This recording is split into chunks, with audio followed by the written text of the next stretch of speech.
Listen, hey, this is your team. I tried to mess it up for you a couple times.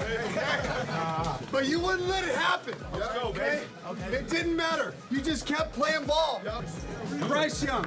Okay. 31 of 45. 448. 448, the team record. Let's go.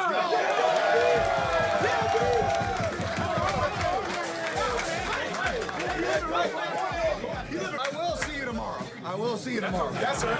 Because, guys, we can't let up. No. We cannot let up, okay? No. We got to keep our foot on the gas. We got to keep going together, keep pounding together.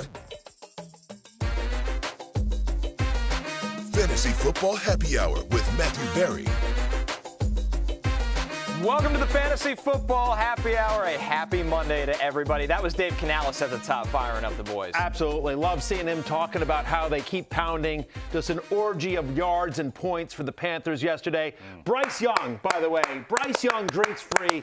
Roll Tide. Tough weekend for the Tide, obviously, but Bryce Young represented. What? Great timing for a Roll Tide. I'm just saying. Well, Bryce Devastating Young, loss.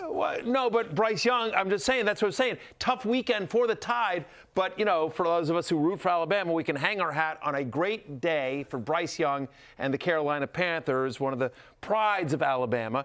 Bryce Young has had an up-and-down career in the NFL. It's been somewhat tough on him. Yesterday was awesome. When was it was great to see. What do you mean? When was it? Something has to be up and down. He was down this stretch of the year, down the stretch of the season last year. He was good. He got a lot better last year. Got a lot better. Once he came back from the benching, and then anyway, but whatever. Like, come on, we're trying to let the kid drink for free. He drinks for free, Bryce Young. Good for you. Good for the Carolina Panthers. All the way. Keep pounding. Keep pounding indeed. I like Aloha Bricks in the chat saying, nice to see Jay and Barry not being blown off the set. 100%. I watched some of you guys yesterday. You looked real warm. It was awful. Yeah. That was I'm just going to say this right here. Lawrence is just like, we're going to show some video of Lawrence for good reasons. But, man, everybody was very cold. I've done this show now I've done fantasy football pregame for 3.5 years. A little over 3.5 years. That was our worst show that we've ever done. Like content-wise or conditions? All of it. All of it, top to bottom. That is the worst show we've ever done. The desk was a good moment for me. It was the worst. It was uncomfortable. We're there. It's like it's windy. It's cold. We can't see each other. There's only 3 of us because George Savarikas again has not figured out his legal issues with the state of Pennsylvania. He's not allowed in the state. All the rumors you've heard online, some of them are true. Not all of them. Some of them are around George Savarikas in the state of Pennsylvania. Yeah. I believe he, after the Cody Parkey missed kick against the Eagles, as a Bears fan, I believe he declared war on the state of Pennsylvania. It's entirely, and there was some legal repercussions. Entirely possible. I felt like Tua in Kansas City yesterday. It was an ice ball. Just no answers? No answers for the elements. Completely overcome. Can't throw the ball down the field. Nothing. It was awful. Anyways, it's a Monday. We got your weekend warriors coming up. I apologize to America for what they watch Sunday morning. We'll have our favorite bets for Cowboys-Raiders on Monday Night Football. But before we do any of that, let's get into the Rotoworld Player news and recap some of the games. The fantasy bonanza that was Bucs-Bills as the Bills win big, as you see the notable fantasy scorers here. Josh Allen at the top doesn't surprise anybody. Sean Tucker, number 2, maybe does surprise some. We'll have a little bit more on that. But we got to hear from Josh Allen after this game on staying level for the win. We just got to do a good job of, again, not riding the wave. Trying to stay as level as possible, not getting too high, not getting too low. You know, starting off 4-0 and we're the best team in the world. We lose 2 in a row. We're now the worst team in the world, and it's like we don't want to ride that. We just want to stay here, stay consistent, continue to work hard, put together game plans, and go out there and execute on game days. 6-touchdown day for number 17. Proud Fantasy Life investor Josh Allen, thank you very much. Look, it's the most points by a fantasy quarterback in a game since Josh Allen had 51.9 in Week 14 last season. It's 4th career 40-point game. No other quarterback has more than 2 during that stretch.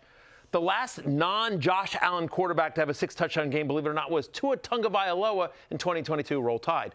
So I'm just saying, there's not much analysis here other than to say that when you think about what Lamar Jackson did yesterday, bad fantasy day. He was brutal from a fantasy football perspective. Jaden Daniels has been a disappointment. Jalen Hurts, tough game last night as well. We'll talk about that. Burrow's hurt. Burrow's hurt. When you think about sort of all the elite quarterbacks. It's been a disappointing season one way or the other for all of them, with the exception of 17, our hero, our savior, our MVP, Josh Allen. Yeah, this is like an old school Josh game, Right. kind of where there was the wild interception out of the end zone through another pick. This is Allen kind of exercised these demons last year where he didn't turn the ball over and the offense became a bit steadier and run heavy. But yesterday, I mean, they were trailing for a lot of the game. It was just airing out, going back and forth with Baker. But he still has, I mean, he has the highest ceiling of anyone fantasy-wise. He also probably has the highest floor as well. So he's just the highest. Right. There's not much, there's no analysis there. He's the number one quarterback in fantasy on a weekly basis, on a season-long basis. But I thought the interesting thing here, Connor, was James Cook, who had a season high in receiving yards. He's now had back-to-back games with double-digit target shares. One of the concerns on Cook coming into the season was he's got to score touchdowns because they're just not being used in the passing game. Now, it's still only three receptions on 3 targets, so it's not like a massive part, but still getting something. He had a receiving touchdown here, Connor. They're starting to use him a little bit more. Yeah, which is great to see. Also, this script was ridiculous, which helps him in the passing game as well. The lead changed 9 times in this game. I know the final score kind of paints a different picture. I thought Todd Bowles should not have punted on that 4th and 2 with 7 minutes left. That's a different story. But the point remains the same. When Josh Allen and James Cook are in these scripts against good offenses, they're limitless fantasy-wise because the opportunity is insane. Do you think the decision to punt there by Todd Bowles is because, like, he blinked once and they thought he blinked twice? You know what I mean? And there was just like a miscommunication. That's the communication from Todd Bowles. Yeah, just like, yeah. Did he blink once or twice? I think he blinked twice. I think it means we got to punt. Yeah, come on, let's go. And, like, maybe he just got something in the eye. It's incredible because I think Todd Bowles is a good coach. He's Yeah, got a solid. great defensive game plan. His Bucs team plays hard every week. It seems like he's created a good culture there.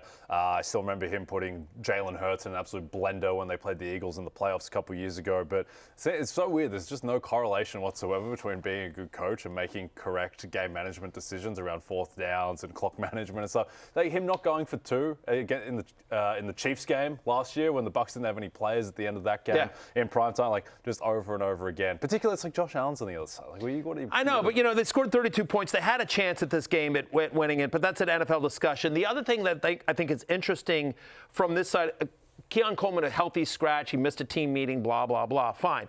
And we'll talk more about him tomorrow. But I just want to point out Tyrell Shavers. You're like, who the hell is Tyrell Shavers? Well, he tied for the team lead with 5 targets, 17% target share.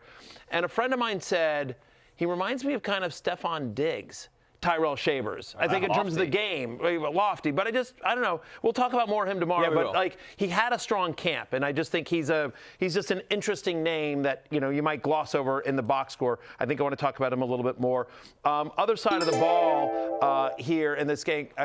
Johnny Dangerly says Connor's jacket is distracting. Well, you're distracting Johnny Dangerly. Now the show's gone. Thanks, Johnny. Yeah, you just commented. Show's off the rails. Yeah, exactly. We were doing so good. Come on. Good. I apologize. I like the jacket. Thank you.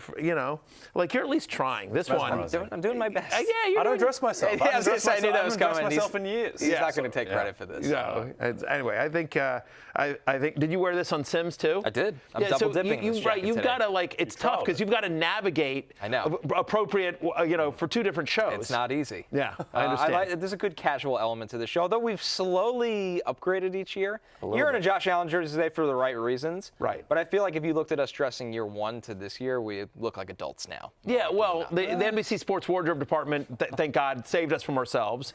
I try on Mondays to wear a jersey. Usually it's Victory Monday if Jaden Daniels has led us to a victory. Otherwise, a jersey represents somebody that was awesome in fantasy football. We do not have a Sean Tucker jersey, unfortunately. A number 44 Syracuse jersey would also have worked. But a lot of people are like, wow, Sean Tucker, what an amazing game. This came out of nowhere. Not for everybody. Roll this clip.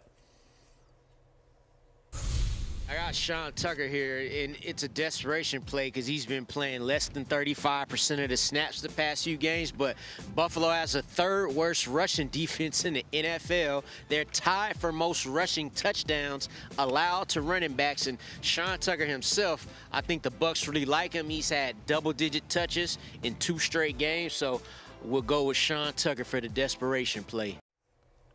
That was Awesome that was call. Matthew's first time holding a microphone, by the way. For this. You're going to look at it like, Well, It's like an ice cream cone. I'll tell you Why's what. the ice cream dripping? So first off, shout out to Lawrence Jackson. Amazing call. The point is that on our desperation play segment on Fantasy Football pregame, his desperation call was Sean Tucker. Mine was Greg Dortch, the human Dortch, who had a nice game but didn't have 3 touchdowns the way Sean Tucker did. We'll talk about Tucker in a second. I'll just say about that clip. I'm freezing. My hands are popsicles, and if you look at that clip, what you'll see is my other hand is actually in my pocket holding hand warmers. I am miserable in that clip. I was miserable for 2 hours. Like I'm exhausted. I watched I'm a lot. cold. I'm miserable. It's only 3 of us. Jay's phoning it in. The whole thing. Jay was like this, trying to hold the desk together. It's like Papers flying everywhere. like papers are flying everywhere. It's a fight for survival. And we look out, and the crew is all shivering, and they're all doing this. So they're like, they're just like, when are we out of here? Yeah, they're like, we thought we just had to do football night, but now we've got to do your dumb show. And I feel bad. They're watching stuff they don't care about. Anyway, whole thing was a disaster. And I miss a good time. At least the football game was good afterwards. Yeah, good Lord. Back to Sean Tucker here, though. Connor, I feel like you and I talked about him a lot in the preseason, and Lawrence as well. Like, when I was at the Combine, again, I talked to a high team source at the Tampa Bay Buccaneers who said, we love Sean Tucker. We think he's got the talent to be a #1 running back in the NFL. His only issue is he's on a team with Bucky Irving. Right, and now you see why, because of how awesome he looked with a lower snap rate than Rachaad White yesterday, both on the ground and through the air. Now, you want to start any running back against the Bills defense, we know that, but he looked explosive. He's got great acceleration. He can make people miss. I mean, this was somebody that was insanely talented at Syracuse. Don't get it twisted. Some injuries kind of slowed down that pathway, and like you said, the depth chart of the Bucs slowed that down. It's just a matter of course, this is the week when Bucky Irving's been working his way back on the field. That's the frustrating. I mean, I'll just be honest. Like, I had a ton. If you went and looked at every draft that I had, I think I had Sean Tucker on probably 80% of my teams as a late-round running back pick. But then Bucky Irving goes, oh, here we go, Sean Tucker. I'm telling you guys, he's going to be a thing this year. And then Rachaad White gets all the work. And so now I have Sean Tucker on like half my teams, because I've dropped him. Right. And I'm sure a lot of people have. Or we've talked about him on the waiver wire show for a couple weeks about how he's been increasing his touches as well. But this is the question from Ved that I think everyone's asking. How do you see the Bucs backfield going forward? Is White droppable, assuming Bucky Irving comes back? I don't think Rachaad White is droppable. No. What's unfortunate is, as great as his performance was, guys, third straight game with 10 or more touches. He's averaging almost 6 yards per carry over the last 2 weeks. He got 100% of the goal-to-go rushing attempts in this game. But I don't think Bucky Irving loses his job. No, the only thing I can see happening is that Sean Tucker has forced his way into making this more of a three-headed committee, and he's going to hurt Bucky Irving's value than have any standalone value on his own. I think that's the problem, is that it just kind of, eats away at each other, as we like to say. And it's not that this is an outlier game, because I think Sean Tucker is really good. He also averaged 3.2 yards before contact per attempt. Yeah. Like, this is just the Bills' run defense, where it was the perfect scenario. Yep, he was able to get a runway on a lot of these runs, and he could activate that kind of outlier speed and get to the edge. I would say my guess of how it's going to go is that Bucky Irving will get 2/3 of the early down work, and Tucker gets 1/3 of it, and then Rachaad White is the receiving back, and all that adds up to is Bucky Irving's the guy you want, but you don't feel amazing about it. Now, they have a really difficult matchup against the Rams this week. That's brutal. After that, though... That's the Sunday night game on NBC and Peacock. I'm a company man. Which would be a great game. But after that, the schedule really lightens up, because they're in the NFC South. Cardinals, Saints, Falcons, we'll get to... There's some Falcons news that season. Two games against the Panthers for the division, which is unbelievable. So, not an imposing schedule down the stretch, so there will be running back value. It's just that it's hard to sift through it, and it's probably Bucky Irving still. The last thing from this game for me, guys, is Emeka Buku, who's now had single-digit fantasy points in 3 of the last 4 games. Over that time frame, he's been wide receiver 28, which is concerning when you think about Mike Evans or Chris Godwin. We were sort of like, okay, here's Abuka, who was so good at the beginning of the year, and now it should open up for him. And just, their offense has struggled, and they've had some weird games. But a little chaotic. And Chris Godwin is going to be back. Yeah. In the near future. The other three things were there, Buka. I got 3 points about him. First of all, I believe he's caught like 45 out of 84 targets, which isn't ideal. He's struggled a little bit. I think he's been a bit overblown, but he's struggled to create against press man coverage. And then secondly, Like that 77-yard touchdown against the Eagles that touched 3 Eagles defenders before just bouncing into his lap for a touchdown. You take that out, and it's like, all right, it was still a good season, great season, but doesn't look nearly as impressive. And that play isn't predictive at all. That was just a complete act of God. So, yeah, I think Ibuka, he's still getting the targets, which is the main thing, and that's going to sustain as long as Mike Evans is out. But, yeah, the idea that he was going to be like a legit wide receiver 1 the rest of the way is certainly in doubt. Yeah, he's more in that wide receiver 2-3 kind of corner there. And give me Tyler Warren as Offensive Rookie of the Year over Emeka Ibuka. Or Tetairoa McMillan, perhaps. Huge game from him. One of the leaders in receiving yards. And speaking of, Jay, we moved to the Panthers game where Bryce Young was unconscious in this game. It was his best game as a young pro. And still outscored by his number 1 wide receiver in Tetairoa McMillan. 8 catches, 130 yards, a 2-touchdown game. And I think what was most noteworthy now is, guys, they are utilizing him as the true number 1 threat in their offense. When you look at his ability to play inside and outside, this is from Next Gen Stats, the route tree slot versus playing outside. Tetairoa McMillan is a threat everywhere. I thought he looked good at the catch point, but also with the ball in his hands, Matthew. Yeah, this is a stud. For people that are just listening on the podcast, the tweet says McMillan caught 8 of 12 passes for a career high 130 yards and 2 touchdowns against the Falcons. He recorded an identical 4 receptions for 85 yards and a touchdown, both inside the numbers and outside the numbers. To your point about the route tree, just a complete route tree. This is not a one-trick pony. This is a complete wide receiver at the NFL level. And when Bryce Young plays, middle of the pack or elite as he did against the Falcons here, you get to see why this guy was a first-round pick, why he was such a high talent. He was your number 1 wide receiver on the board, right? Tetairoa? Yeah, Tetairoa, Yes. because Hunter was, we were counting Hunter. He was a dual player. He was a dual player as well. And the other thing that I thought was nice here, Jay, is that 4 season high 4 slot targets, including 2 end zone targets. Not only does he have an expanded route tree, they're moving him all over. Dave Canales is trying a bunch of different things, right? Getting a little weird, little freaky, and trying to get Tetairoa McMillan the ball. Yep, that's the key. And this is what activates kind of wide receiver 1 type of value is when you start getting moved into the slot, where it's just kind of harder to take you out as opposed to the outside, and when you're getting end zone targets as well. And he's clearly the number 1 target when they get into the end zone. They also have on Monday Night Football a matchup against the Niners defense that just gave up the record for completions in an NFL game to Jacoby Brissett. That Niners defense is decimated, so I think that should be a favorable matchup. The Panthers also 6.5-point dogs. The big question with Tetairoa has always been, can Bryce Young play at a level to just accumulate yards? Because Bryce Young kept having these games, it's like 160 yards. Yes. Like, this just isn't viable. Well, he just broke the franchise record for most yards in a game, and he looked the best to the eye test that he had since really the end of last season. Yeah, since week 8, he's got a 33% target share. That's 3rd highest in the NFL in that time frame. So, he's getting all the looks. It's just, can Bryce get him the ball? Yesterday, he was able to do that. On the Falcons side of it, guys, the good Bijan Robinson scores 2 rushing touchdowns inside the 5-yard line. A lot of them have been poached by Tyler Algier. 104 rushing yards, 39 receiving yards. A lot of these yards were in the first half of this game, though. And the not-so-good news besides that, Michael Penix Jr. reportedly suffers a season-ending injury. This is from Adam Schefter. He's going to seek a second opinion, but the early look right now is that this is a season-ending knee injury. It's not encouraging. And Drake London is also hurt and could miss some time as well, as you see from Ian Rappaport. So the Falcons right now very banged up. It's Michael Penix down for the year. As for Drake London, he suffered a PCL sprain. He's going to be out this week and potentially more. So Atlanta very shorthanded right now, Matthew. Yeah. Well, they've got the Kirk Cousins-Kyle Pitts connection, which has worked so well in the past, so they've got that to lean on. I thought going Darnell into Mooney. Ray McLeod, where are you at? He's gone. I know. Yeah, he's not there anymore. They got to bring him back. They got to find him.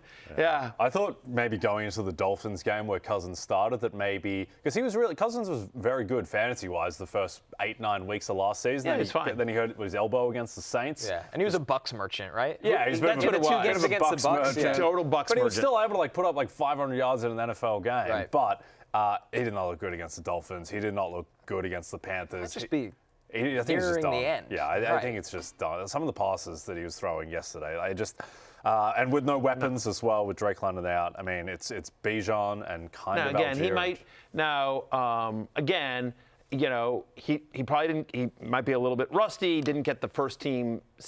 Like I do believe. Like the issue is though he did against the Dolphins, and it was even worse. That's where I'm going. Is what I was going to say. Is like, look, I do think, like, there's.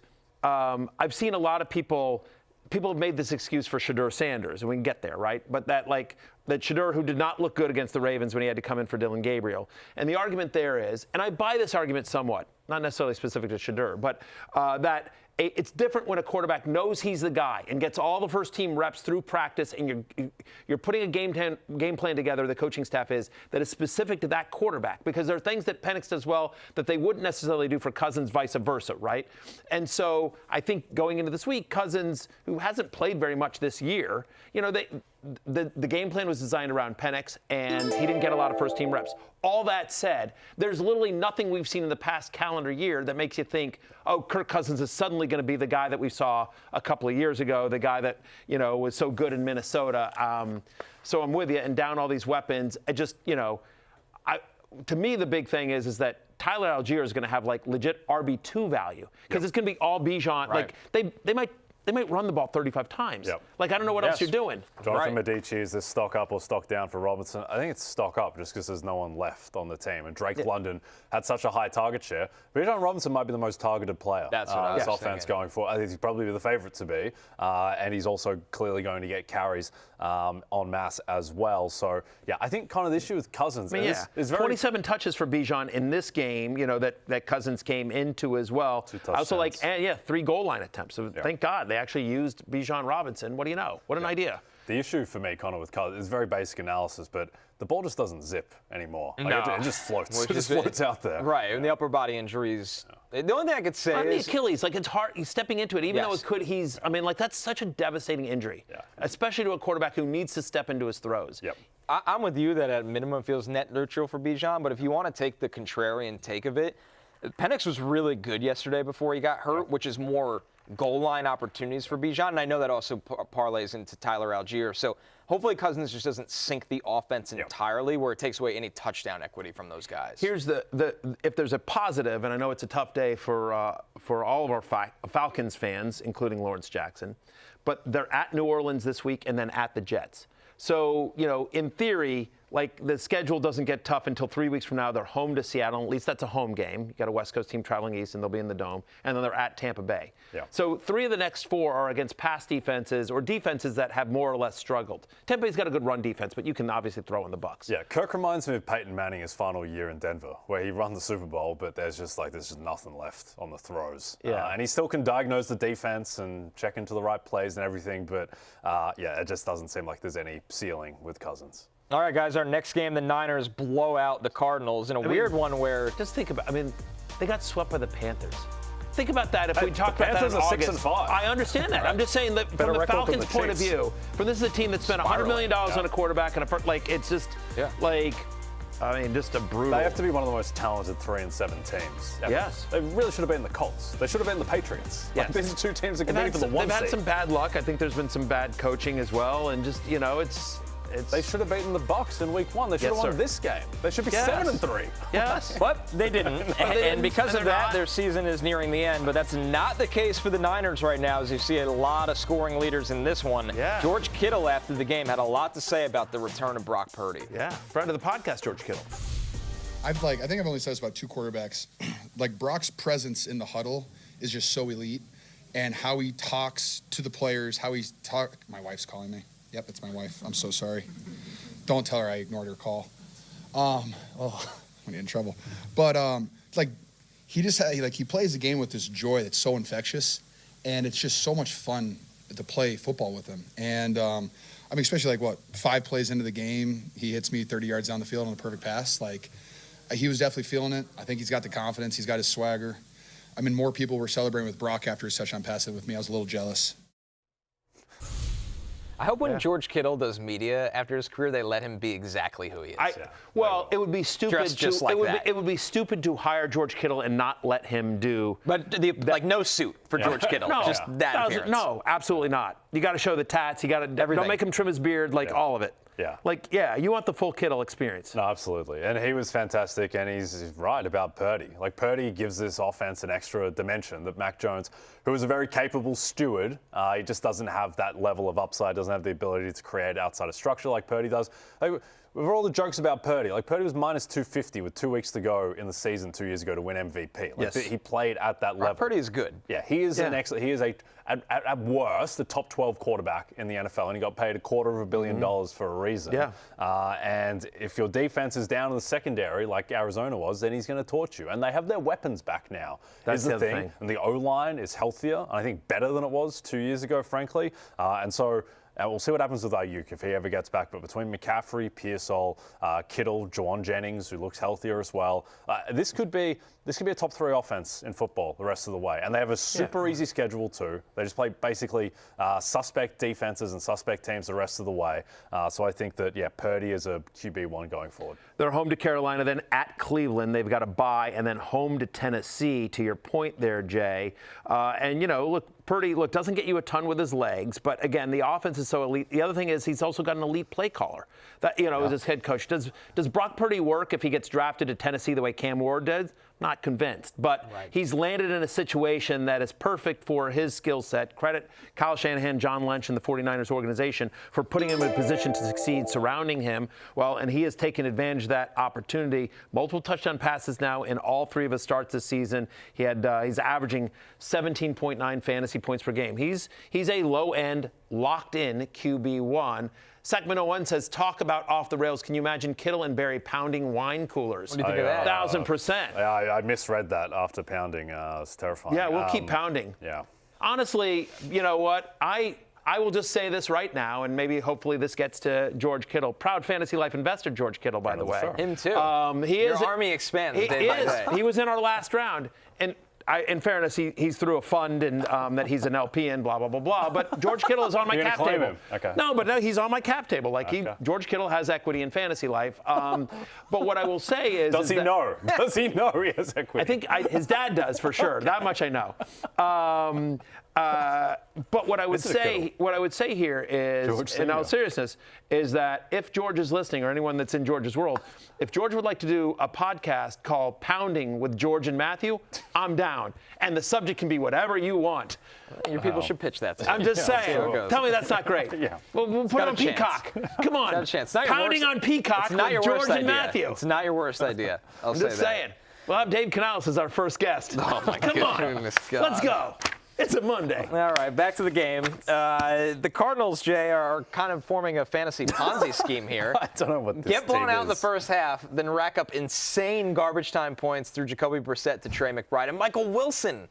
Yeah, 47 completions. No one's ever had more. No. Michael Wilson. Trey McBride, by the way, is out of his mind. And Trey McBride wants to fight everyone around him. I love it. It's funny because when we interviewed him, he's very nice. He was great. Oh, yeah. Friend of the podcast, Trey McBride. We love McBride. very fun. He's on the wall, and we appreciate that. The taunting penalty was in a year where it's been a bad year for the refs. That was up there with the worst of them. Yeah. You can't signal first down anymore? No, it's unbelievable. And after that, he did it the next time. And he didn't even get a first down, but he just did it live. Which is fantastic. I love Trey McBride. But look, we're big Jacoby fans Brissett, here. For our purposes, he's shown that he can clearly distribute the ball to the people who need it. And right now, the people who need it are Trey McBride and Michael Wilson. So Michael Wilson, is he a wide receiver 2 going forward while Marvin Harrison is out? Unbelievable. We talked about this when the injury happened, and I wouldn't say we expected this, but we did say we like this. Like I think the phrase that I used last week was Jacoby Brissett understands the assignment. Get the ball. It's the Josie theory. Get the ball to your good players. He got it to Trey McBride. He got it to Michael Wilson. My desperation play, Greg Dortch, goes 6 for 66 with a touchdown. Didn't have a massive target share here, but got you points where you needed it here. But, yeah, Michael Wilson has the most receiving yards by a player in a game this season. Had a 32% target share in this one. It's his first game this season above 16%.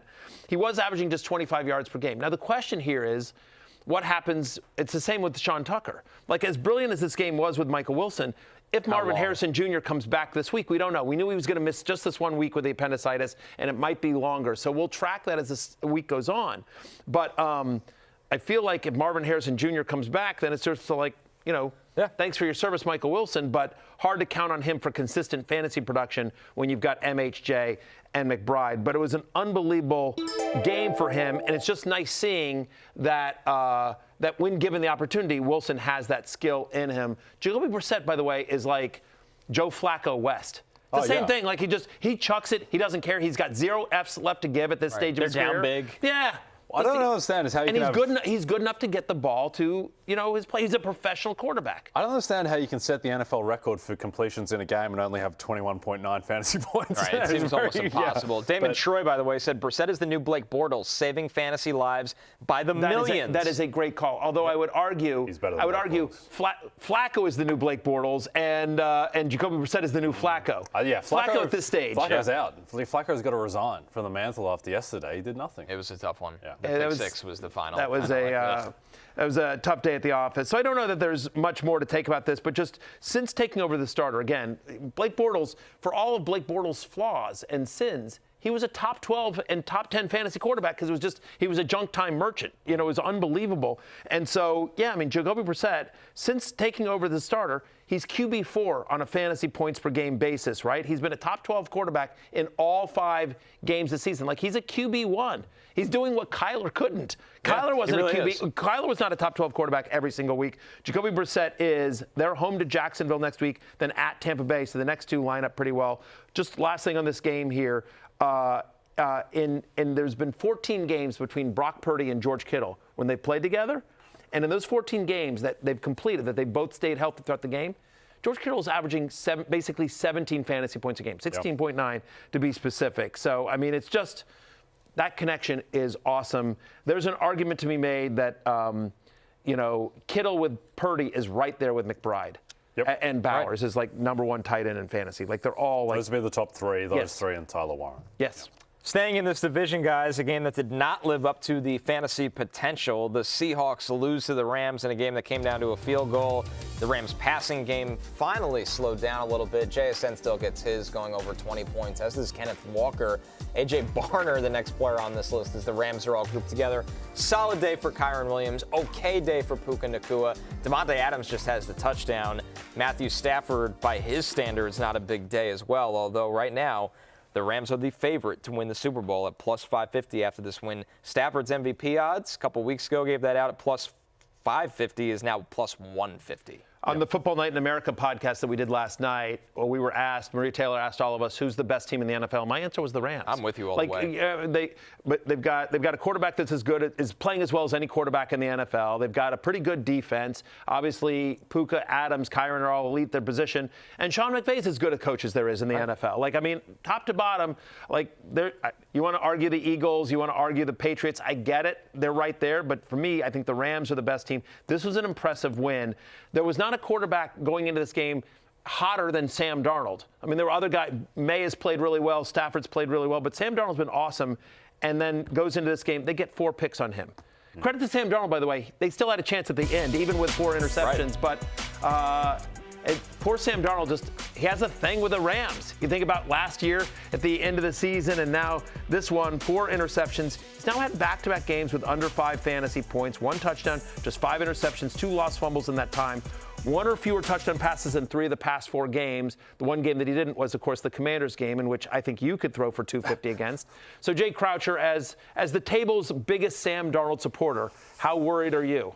Not worried. No, I think it was just a one-off game. And also, Darnold has shown that he can have these games in the past and then he can bounce back from them. I think that he does seem to have a thing where when he gets rattled, it does compound and it seems to get in his head. I would say that 3 of the 4 picks were his fault. I think one of them, the receiver didn't close the route correctly and cut off the safety. But there is an element to when it was very strange in the 4th quarter because it was very clear that Clint Kubiak did not want Darnold in a straight drop back situation, even though it's like, Clint, you're down 9 with 4.5 minutes left. You need to just throw the ball every play. And they kept on running the ball and getting 4 or 5 yards because they want to play out of play action. They want to be an explosive passing team. But I think Darnold will be fine. They play the Titans this coming week. The schedule's not that difficult. He will be better than this. JSN is ridiculous. JSN, the greatest receiver to ever live. What is this? It's unbelievable. His balance, his route running, the one-handed catch down the left sideline was insane. It's interesting what you guys say about the Rams, though, because I came out of this game thinking I think the Seahawks might be the best team in football. because Sam Darnold just threw 4 interceptions, and they had a chance for a walk-off field goal on the road. Yeah. I thought the Seahawks were the better team in this game outside of moments of madness from Darnold, which are part of their team's profile. That's one of their weaknesses, but I don't know. The Seahawks defense is legitimate. Stafford couldn't do anything. No, by the way, I don't disagree with that take. Again, I said the Rams because they ended up winning this game, but do I think the Super Bowl champion potentially comes out of the NFC West? Absolutely. Like, if the Rams are the best teams in the NFL... The Niners are not dead in that either with how that offense looks. Isn't it funny that you could host the playoff game and it's like, oh, cool, we're hosting the Niners? Yeah. I mean, it's insane. Insanity. But it absolutely could happen. I mean, it happened last year, obviously, when the Eagles hosted the Commanders. We've seen that a lot. You know, the Panthers might be 10-point dogs at home in round 1 of the playoffs against Seattle. I think there's an argument that Mike Macdonald has been the best coach in the NFL this year. I agree. Yes. Yep. That's where I would him go and with Steichen. that. Yeah, they're both right there. What they've gotten out of their rosters are pretty hard to match. Vrabel will probably win Coach of the Year, but to me that's as much a Drake May story as a Vrabel story. The Colts is a Steichen story, and the Seahawks are a McDonald story. And like Clint Kubiak could win Offensive Coordinator of the Year if that was an award. Yeah, I mean, he's like been that good. I mean, he has been that good. Quiet. You don't bet on that one. We have to move on, but I just want to point out A.J. Barner. Great game for A.J. Barner. Yeah. You know, I know we all love Elijah Arroyo, but A.J. Barner has been really productive so far this season. 26% target share, obviously the 10 for 70 as well. Slow A-Dot here, but Barner, I'm sure we'll talk about him more tomorrow. Aloha Bricks wants to know, Sam Darnold or Brock Purdy rest of the season? Brock Purdy. Yeah. I think it's Brock-Vember. It is Brock Vember. He missed all of Brocktober. Yeah, he's making up for it. Roll it forward. I'm with you guys on that one. All right, another game here. The Chiefs, with their backs against the wall, out of the bye week, felt like a spot they couldn't lose. They do. They just lose one-score games every week this year, it feels like, when last year they never lost one. So I gave this out on Football Night in America pod as well. Last year they were 12-0 in one-score games. This year they're 0-5. It's insanity. They just, and it is a little Freaky Friday, right? Because it feels like the Chiefs and Broncos have sort of switched positions because now the Broncos keep winning all these crazy one-score games and coming back and doing it. I think the big story obviously it was a low-scoring game. We'll talk about the Chiefs in a second, but to me, guys, the big story out of Denver was R.J. Harvey. And I'm not going to say I told you so, but screw it. You know what? I am going to tell you. Absolutely talked about this. Yes, I am going to say I told you so. We told you so. People are like, oh, R.J. Harvey to the moon. I'm like, Sean Payton uses multiple running backs. Don't be surprised. And so, he played 61% of the snaps. He got 52% rush rate. He got an 8% target share. Jaleel McLaughlin saw both goal line attempts, right? I mean, his utilization score, R.J. Harvey's utilization score, again, Dwayne McFarland, FantasyLife.com, comes up with a scale of 1 to 100 on how much they were used and what that predicts for future success, 63. That was ranked 21st among running backs in Week 11. By the way, he was my running back 21, just randomly here. But, he was a low-end RB2 in this game. He goes into Monday Night Football as running back 35.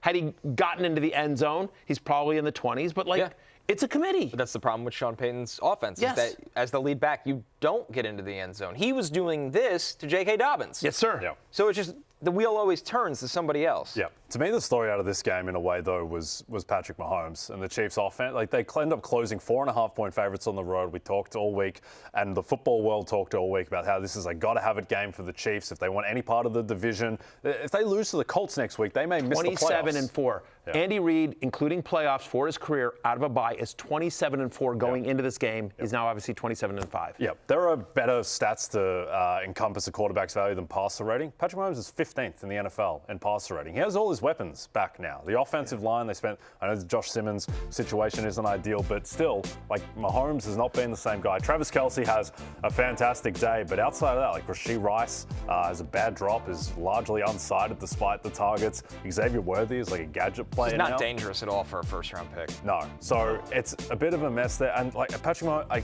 still obviously an elite quarterback, still one of the 5 quarterbacks you want, but I don't know how anyone watches football and thinks that Patrick Mahomes right now is a better quarterback than Josh Allen. Season lows in target share, receiving yards, and fantasy points for Rashee Rice. And to your point about Mahomes, by the way, Kelce did the majority of the work on that touchdown. It wasn't like he found him in the end zone. That was a great route, and then ultimately like a great run after the catch by Kelce, which is what he's done. That's part of his makeup. But terrible pick by Mahomes as well. I will say in Mahomes' defense, I'm not sure there's anyone in the history of football who I trust more if it's 4th and 15 or 3rd and 15. Like Mahomes he puts it up for grabs. Scares He makes the most of it. He had these throws against the Eagles, I think last year that were just completely insane. He draws the PI on the deep one this time. But yeah, the Chiefs offense is not the juggernaut that it looked like it might be a couple years ago. Back-to-back games with under 14 fantasy points from Mahomes. He's home to Indianapolis. Your Colts next week. That'll be a fascinating game. Kareem Hunt gets in the end zone with another touchdown as well. But I think you're still starting Rice and Kelce every week, but I think Mahomes, you probably don't have other options, but I think it's now at least a question. Whereas before it was this, I don't care who's on the schedule. I don't care who else is on my team. I'm just starting Mahomes. 2 tough games and a tough matchup against the Colts, who are off of a bye and had 2 weeks to prepare for. Mahomes is going to be, a low-end QB1 for me, high-end QB2 this week. By the way, rest of the way, this has not played out so far this season because of personnel. I think the Colts are going to be one of the biggest run funnel defenses in the league because Charvarius Ward's going to come back off of IR and the concussion. Ward, they have Sauce Gardner and Kenny Moore. That's the best cornerback room in the NFL. I agree. They're missing DeForest Buckner now in the interior of the defense. I think you're going to be able to run on the Colts and not really be able to pass on them. The problem is their offense is so good, they are going to force you to throw on them. So that's I'm fascinated to see how it plays out. And specifically next week, the Chiefs don't really have anyone that can run on them. They don't want to run consistently. Kareem Hunt just looks like with Kareem Hunt, he has to fall into the end zone to provide fantasy value. He just looks slow. To me. I think he is. Is that why he looks slow? Because he actually is? I think there's a chance he just is slow. All right, fair enough. Our final game, Sunday Night Football. The Lions lose against the Eagles. We do.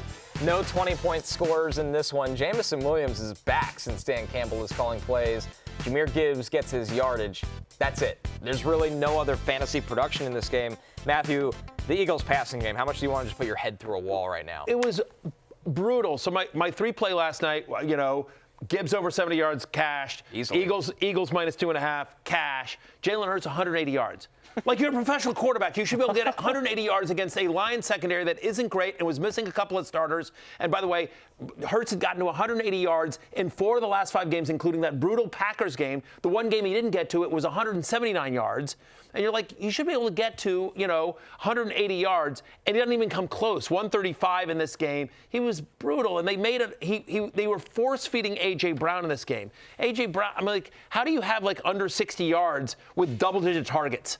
It's like he was just absolutely forcing Robinson it. Kind of game for A.J. Brown. Except Wan'Dale Robinson catches balls. The whole offense, the Philadelphia Eagles got so lucky because their defense is truly elite.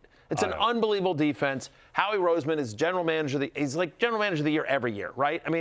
Howie's done an unbelievable job. But that offense was brutal last night. And I'm arguing with people online. They're saying it was a bad bet, Barry. It was super windy. 40-mile degree. There were 40-mile-degree winds in Buffalo. Josh Allen threw for over 180 yards. Threw over 300. It's like, man, oh man. They were like Lamar Jackson threw for over 180 yards against a much tougher Cleveland Browns defense, and there was 40-mile-an-hour winds in Cleveland.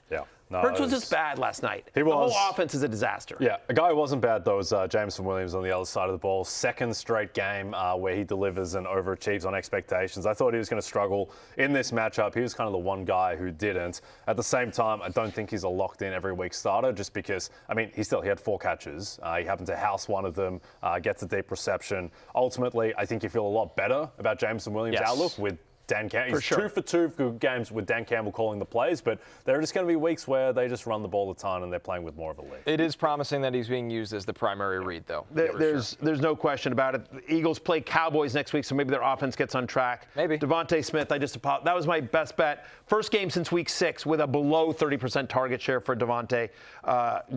His lowest game since week 7 of last season in terms of yards per target. Just bad day at the office. Very, very frustrating for your boy, Matt. The Week 11 injuries we're tracking. Aaron Rodgers, some kind of fracture in his wrist that we're going to get an update on today. Michael Penix could be out for the season with a knee injury. Dillon Gabriel left the game with concussion. Josh Jacobs left in the second quarter with a knee injury. Jaylen Warren with an ankle. Kimani Vidal with a thigh. Bhayshul Tuten left the game with an ankle. Emari Demercado with an ankle. Drake London will miss at least a week with his knee injury. and Calvin Ridley's season is done with the fibula injury as well. We're taking our first break. When we're back, Weekend Warriors Sunday Scaries, headlined by a massive dud from Lamar Jackson. We're going to dive into it right after this.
All right, guys, so quick updates that have come into the desk real quickly. Michael Penix specifically headed to injured reserve, according to Ian Rappaport and Tom Pelissero. Additionally, he reports there's been damage to the ACL, which could mean a full reconstruction, which is just brutal for Penix, who's suffered that injury before. Todd Bowles says Bucky Irving, Chris Godwin will be in practice this week. They'll evaluate them more at the end of the week, so there's a chance we could see Bucky and Godwin this week. By the way, this is also from Rap Sheet. Packers' Josh Jacob knee is structurally sound and no surgery needed per Rappaport and Tom Pelissero. He's considered it today, but could miss the game against the Vikings. We'll talk more about Emmanuel Wilson tomorrow. And then finally, Connor, Diana Rossini reporting that the Jets are making a quarterback change, benching Justin Fields in favor of Tyrod Taylor per source. Jets, of course, face the Ravens in Week 12. Not an easy situation to be inserted into, but at least makes some of the pass catchers for the Jets a little more interesting. Yeah. Like Breece Hall will get more. Are you surprised at all by this? No, Fields has been, he was unplayable in that game. Yeah. Unplayable in that game. Say what you want about Adonai Mitchell's drops, which every Fields defender defaults to. Yeah. Fields misses, throws, he's holding the ball too long. To give that locker room a chance, you have to evaluate Mason Taylor. Yeah. And Adonai Mitchell and John Mechie. Like, you have to see what you have. You can't do that with Fields. I'm not surprised. Let's get to some weekend Warriors, Jay. How about Nico Collins with Davis Mills? 9 catches, 92 yards and a touchdown against Tennessee, but still. Yeah, diabolical beat for the Texans, -5.5 backers here. But Nico Collins did his best. Insane catch on, I think it was 3rd and 16, the final drive to win the game, little toe tap. He's looked back, and I think this will continue when CJ Stroud gets back. I don't think he is a Davis Mills merchant. How about Deebo Samuel, Matthew? Good to see him looking healthy. 7 catches, 74 yards in the big Madrid game. He gets the touchdown, most importantly. Yeah, 28% target share. 7th straight game with a target share of at least 20%. He's now had 4 different games with 20 or more fantasy points, but Commanders on a bye, and then they play Denver at home, so let's not get too excited. Their season is over, Jay. They're 3-8, but you should keep holding on to Jaden Daniels. Absolutely, keep doing that. He's going to Cuttsville this week. Okay, we'll see. It's been a tough couple games fantasy-wise for Jordan Love, Jay, but Christian Watson gets him out of that funk yesterday with the 2 big plays for touchdowns. Yeah, one that Love threw into about triple coverage, and Watson came down with it, which honestly might have saved Green Bay's season with how the NFC playoff picture is coming out. Yeah, I don't know what the upshot is here really, outside of the fact that Love trusts Watson in the end zone, but I think that as the Packers, as they get healthier with Matthew Gold and with Jaden Reed coming back, I don't think Christian Watson's a guy you can really count on. Matthew, for Kenneth Gainwell, a prime Alvin Kamara script. 7 catches, 81 yards, and 2 touchdowns as a running back in this one. Well, this is what he does, right? Jaylen Warren left the game early in the 3rd quarter with an ankle injury. Now, Warren said after the game that he felt like he could have come back in, and so we'll see whether he is going to miss time. You can't always trust players, but if Warren were to miss time, Gainwell will be the lead guy, and when he's gotten an opportunity this year, he's been great. 2nd game this season with 29 fantasy points. 3rd game this season with a target share of at least 20%. He had a 28% target share. Mason Rudolph might be under center for the Steelers on Sunday as well, which I think would help to Gainwell. Yeah, it's looking like that's going to be the case. Rodgers is going to get a second opinion, but Mason Rudolph, not the biggest arm in the world. He's not scared to dump it off to Gainwell. Right. Yeah, just came in and ran the offense. Sunday Scaries headlined by Lamar Jackson, Jay, 14 of 25. There was the 2 picks. Of course, 1 was tipped. But he just doesn't look like himself right now, mobility-wise. No, he doesn't. And frankly, he hasn't really all season since that Buffalo game in week 1. Like, why was he getting sacked 7 times by the Lions even before he did the hamstring? So I think a lot of this was about Myles Garrett having an out-of-body experience, and the Browns, they have a top 5 defense. But Lamar, he has not been the same guy that he was last year. 10 rushing yards in this game. Fewest in a game this season, but they do get the Jets next week, so hopefully that bounces back for LJ. Disastrous day for the Chargers offense, Matthew. Disastrous. Justin Herbert doesn't even get to 100 yards. Ladd McConkey, 3 catches for 13 yards. Awful. Like, by the way, that was my worst call of the entire week. Herbert and McConkey were on the love list. I had Gadsden as a top 10 play. I thought QJ would do well as well. Just could not have been more wrong about this. Season low in average depth of target. The offensive line is just so brutal for the Chargers. Jacksonville's able to get after them as well. Just a 17% target share for McConkey. Back-to-back games now with a below 20% target share. 5th game this season for McConkey. Single-digit fantasy points. A lot of them happened earlier in the year as well. But Justin Herbert just a little too inconsistent. 3.3 fantasy points, though. 2nd lowest scoring game of his entire career against Jacksonville. This is embarrassing, and this is the least prepared I've ever seen a Jim Harbaugh coach team. It was awful. It was an embarrassment. Same could be said, Jay, for the Bengals in this one. Joe Flacco, not a great day. Of course, the pick 6. Jamar Chase, production-wise, really bad. 3 catches for 30 yards. Even worse, he could be facing a suspension with the video that's come out against Jalen Ramsey. It's unbelievable to say with such conviction that you did not spit on someone when you have to know there's video of you spitting on someone. In any case, Joe Flacco, it's what happens every year, my friends. He has these great stretches, and then he turns back into Joe Flacco. He did that in the playoffs that you were at against the Texans. Last year, same thing with the Colts, and this year he was diabolical yesterday. He could have had multiple pick 6s. Yeah, I mean, but again, I don't know that there's any takeaway. None of these guys you're panicking on. Just tough day at the office for all of them. And also, but I think the jury's still out a little bit on Woody Marks. Again, we see this. Like, Woody Marks has this great game. We're like, well, and Woody Marks. And then, a game like he had, this should have been a great game for Woody Marks. But, he had season highs in rush attempts and rush rate. He had 18 attempts. He gave 78% rush rate. But just 6.1 fantasy points, just didn't turn into production. 18 for 44. He only catches 1 ball for 7 yards, which is weird. They didn't use him in the passing game. I agree. Here, Connor, I get it's Davis Mills, but under 7 fantasy points in 2 of the past 3. Obviously, had the 1 big game in between there. But I don't know that you feel like we need to see more consistency out of Woody Marks before you can feel like he's a locked-in top 20 running back. A lot of runs for a loss, a lot of runs at the stop to the line of scrimmage. I needed him to get to 60 for pickup Lions. Disappointing day for Woody Marks. All right, really we're taking our final break. Last call is next. We got our favorite bets for Monday Night Football, Cowboys-Raiders, right after this.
DraftKings Sportsbook is an official sports betting partner of the NFL, and new customers can bet $5 and get $200 in bonus bets if your bet wins. Download the app and use promo code FFHH when you sign up. DraftKings Sportsbook.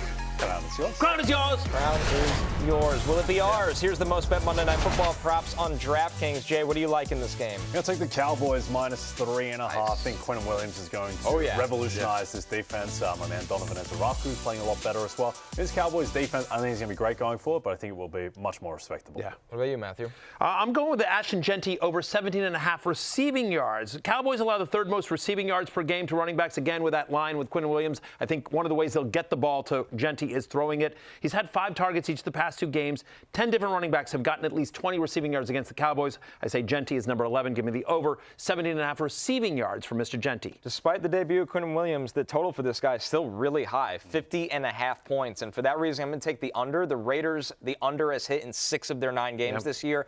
I do think Quentin will help them slow down the run, which is something they hadn't been able to do. It's a lot of points, and there's good reason to think the Cowboys can get them there, but it takes 2 to tango. I will take the under. It does, in fact, take 2 to tango. Yes, You're dead right. 1,000% right. All right, listen, that music means it's closing time. You don't have to go home, but you can't stay here. For Jay and Connor, I'm Matthew. Hope your Monday Night Miracles come through. We'll see you tomorrow. Peace out.